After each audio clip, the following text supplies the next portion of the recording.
नमस्कार, केम छो विद्यार्थी मित्रों? मजामां ने? तन्ना एज्युकेशनल केम्पस गोंडल धोरण 8 विषय सामाजिक विज्ञान। मित्रों, सामाजिक विज्ञान ની અંદર ગયા સેશનમાં આપણે પાઠ 6 ના 1 થી 4 પ્રશ્નો જોઈ ગયા। આજે આપણે જોઈએ પ્રશ્ન નંબર 5। નીચેના પ્રશ્નોના 1-2 વાક્યમાં ઉત્તર આપો। હવે જો એમાં પહેલો જ પ્રશ્ન છે કે ઈસવીસન 1920 માં ભારતમાં સરેરાશ આયુષ્ય કેટલા વર્ષનું હતું? तो मित्रों अहींया 1920 ની વાત થાય છે। तो 1920 में भारत में सरेराश आयुष्य जे मनुष्यनु छे 40 થી 41 वर्षनी आसपास हतुं। तो लखो ईसवीसन 1920 में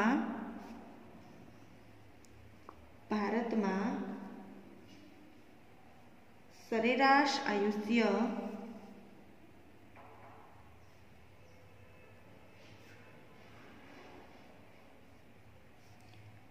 40 થી 41 वर्षनी आसपास हतुं। त्यार पछी जुओ वस्ती गीचतानी व्याख्या लखो। अहींया आपणे शुं करवानुं छे? वस्ती गीचता कोने कहेवाय एनी व्याख्या लखवानी छे। तो के कोई पण आपणे अभ्यास करी गया छे मित्रों, कोई पण विस्तारमां जुओ ध्यानथी सांभळजो, दर चौरस किलोमीटर में, जो अहींया किमी एटले किलोमीटर में वसता लोकोनी सरेराश संख्या ने ते विस्तारनी वसती गीचता कहे छे। त्यार पछी जुओ त्रीजा नंबरनो, केवा विस्तारोमां गीच वस्ती जोवा मळे छे? तो के नदी किनारानो विस्तार होय, मुख त्रिकोण प्रदेशनो फळद्रुप विस्तार होय के औद्योगिक विस्तार होय, एवा विस्तार होय त्यां गीच वस्ती जोवा मळे छे।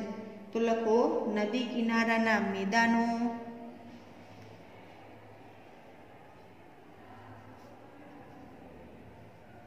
त्यार पछी तो के मुख त्रिकोण प्रदेशना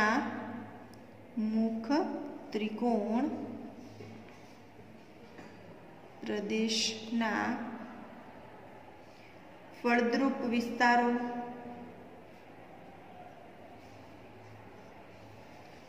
अने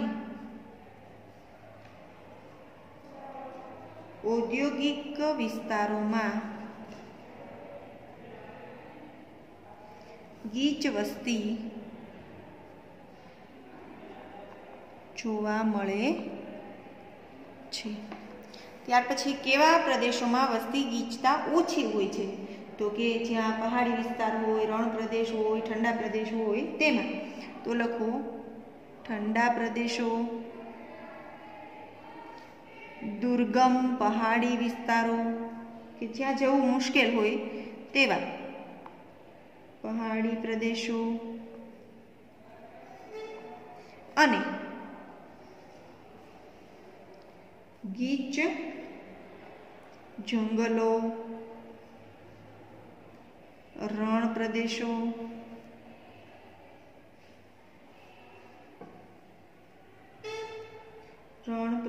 में वसती गीचता ओછી होय छे। त्यार पछी जो 5मा नंबरनो प्रश्न छे, गुजरातमां क्या जिल्लामां वस्ती गीचता सौथी वधु छे? शाथी गुजरातमां क्या जिल्लामां? तो के सूरत जिल्लामां छे। अने अहींया वधु वस्ती गीचता शुं कामे जोवा मळे छे? तो के औद्योगिक विकास वधु थयो होवाथी। तो लखो गुजरातमां सूरत जिल्लामां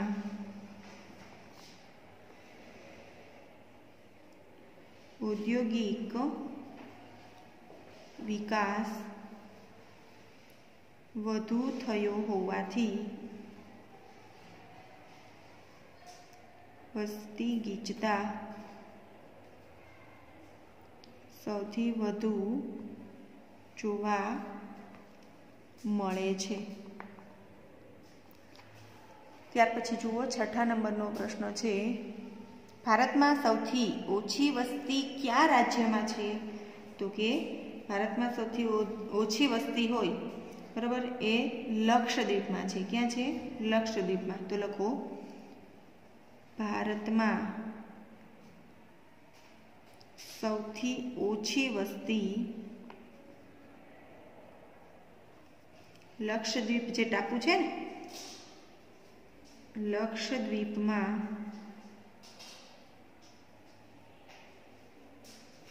છે। ત્યાર પછી જુઓ 7મા નંબરનો પ્રશ્ન, ભારતમાં સૌથી વધુ વસ્તી ધરાવતા 5 રાજ્યો જણાવો। તો કે લખો સૌથી વધુ વસ્તી ધરાવતા 5 રાજ્યો ઉત્તર પ્રદેશ, મહારાષ્ટ્ર, બિહાર, પશ્ચિમ બંગાળ અને આંધ્રપ્રદેશ છે। આંધ્રપ્રદેશ છે। પછી 8મો પ્રશ્ન જુઓ, ભારતમાં છેલ્લા ઘણા વર્ષોથી જન્મદરનું પ્રમાણ શાથી ઘટતું જાય છે? તો કે લોકોમાં શિક્ષણનો દર વધ્યો છે અને જેથી કરી અને લોકો કુટુંબ નિયોજન અપનાવતા થયા છે। તો લખો ભારતમાં છેલ્લા ઘણા વર્ષોથી જન્મદરનું પ્રમાણ ઘટતું જાય છે, કારણ કે લોકોમાં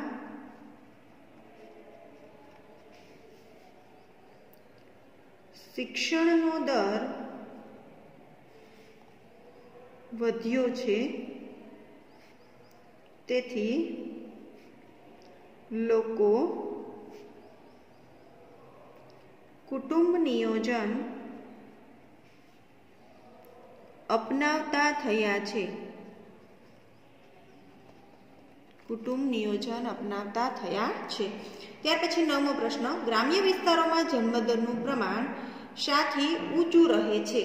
હવે ગ્રામ્ય વિસ્તારમાં શું કામે જન્મદરનું પ્રમાણ ઊંચું રહે? તો કે ત્યાં ગરીબી હોય, બેકારી હોય, આરોગ્ય વિષયક જે સેવા હોય એનો અભાવ હોય, શિક્ષણનો અભાવ હોય માટે। તો લખો ગ્રામ્ય વિસ્તારમાં શિક્ષણનો અભાવ,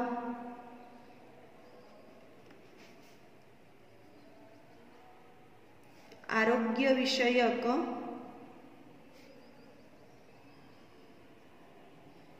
સેવાનો અભાવ,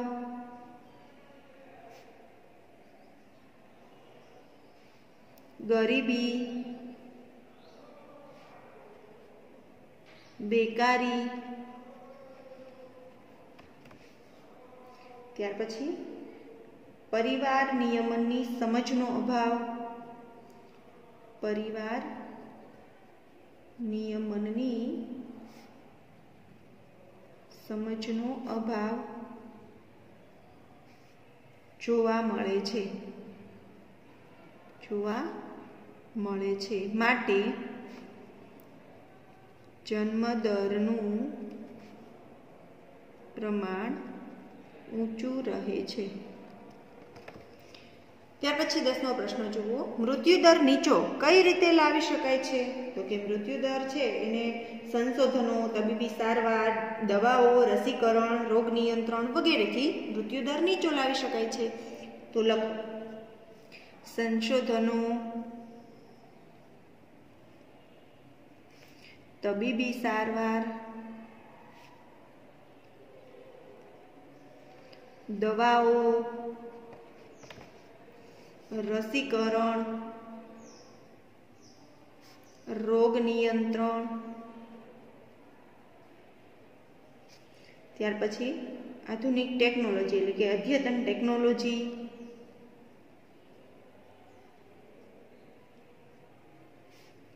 થી મૃત્યુદર નીચો લાવી શકાય. ત્યાર પછી જુઓ સ્થળાંતર એટલે શું? 11મા નંબરનો પ્રશ્ન છે, સ્થળાંતર એટલે શું? તો કે માનવી એક જગ્યાએથી બીજી જગ્યાએ પોતાની આજીવિકા, વિકાસ કે કોઈ પણ પ્રકારની આવશ્યકતા માટે વસવાટ કરે છે તેને સ્થળાંતર કહે છે. તો લખો માનવી આજીવિકા, વિકાસ કે અન્ય પ્રકારની આવશ્યકતા માટે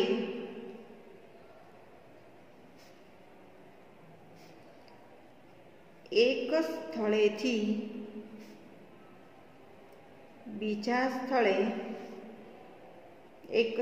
બીજા સ્થળે જઈને વસવાટ કરે તેને સ્થળાંતર કહે છે. ત્યાર પછી છે 12મો પ્રશ્ન, જાતિ પ્રમાણ એટલે શું? તો કે આપણે આગળ ચર્ચા કરી ગયા કે દર 1000 પુરુષોએ સ્ત્રીઓની જે સંખ્યા હોય એને જાતિ પ્રમાણ કહેવાય. તો લખો જાતિ પ્રમાણ એટલે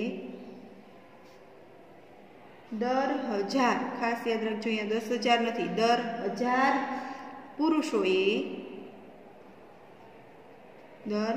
પુરુષોએ સ્ત્રીઓનું પ્રમાણ, દર 1000 પુરુષોએ સ્ત્રીઓનું પ્રમાણ એટલે કે એની સંખ્યા, જેને જાતિ પ્રમાણ કહે છે. ત્યાર પછી છે 13મા નંબરનો પ્રશ્ન કે શબ્દ સમજાવો સાક્ષરતા. કયો શબ્દ છે? સાક્ષરતા. કે આ શબ્દનો મિનિંગ શું થાય? તો કે 6 થી વધુ ઉંમરના વ્યક્તિ જે હોય એ કોઈ પણ એક ભાષા લખી વાંચીને સમજી શકતા હોય તેને સાક્ષર કહેવાય. તો લખો 6 વર્ષથી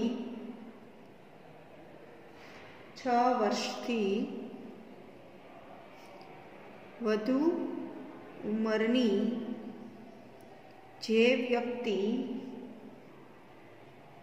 કોઈ પણ એક ભાષા, કેટલી ભાષા?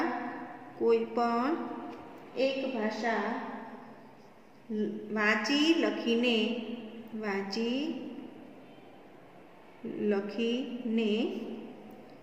સમજી શકતી હોય તેને સાક્ષર કે અક્ષર જ્ઞાન ધરાવતી વ્યક્તિ ગણવામાં આવે છે. ત્યાર પછી 14મા નંબરનો પ્રશ્ન છે,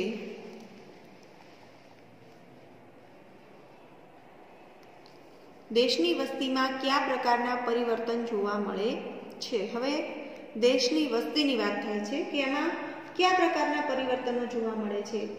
તો કે 2 પ્રકારના પરિવર્તન જોવા મળે, સંખ્યાત્મક પરિવર્તન અને ગુણાત્મક પરિવર્તન. તો લખો દેશની વસ્તીમાં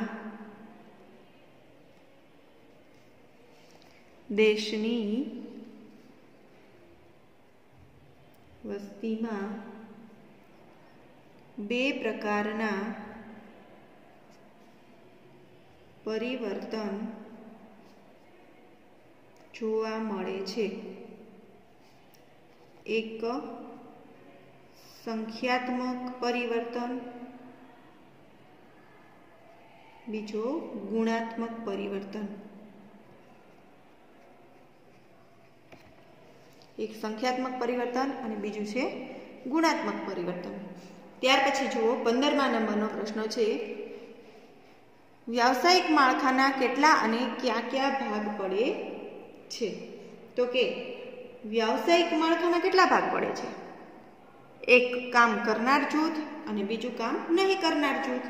તો લખો વ્યાવસાયિક માળખાના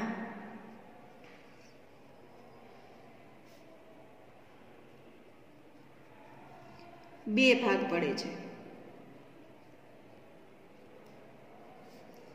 એક કામ કરનાર જૂથ અને બીજું કામ નહીં કરનાર જૂથ.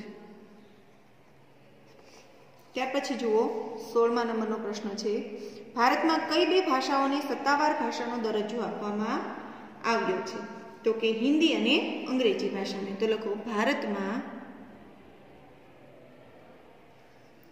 હિન્દી અને અંગ્રેજીને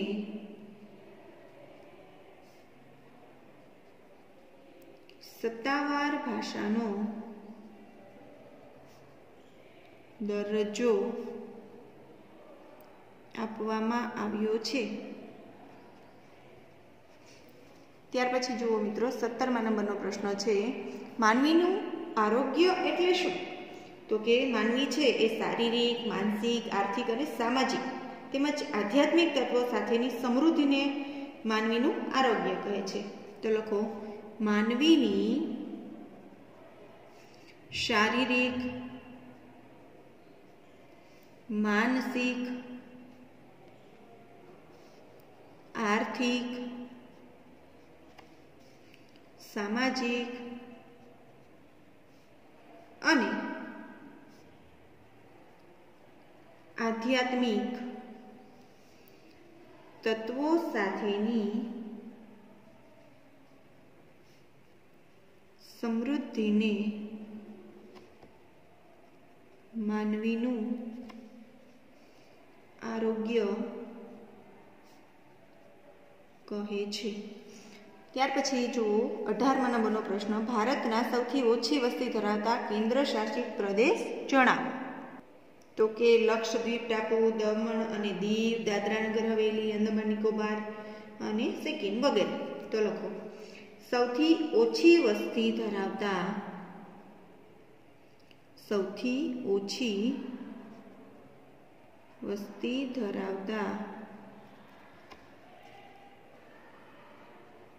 કેન્દ્ર શાસિત પ્રદેશ લક્ષદ્વીપ ટાપુઓ,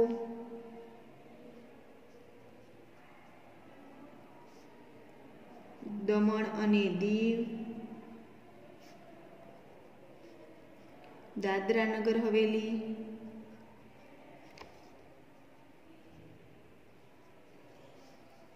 અને અંદમાન નિકોબાર ટાપુ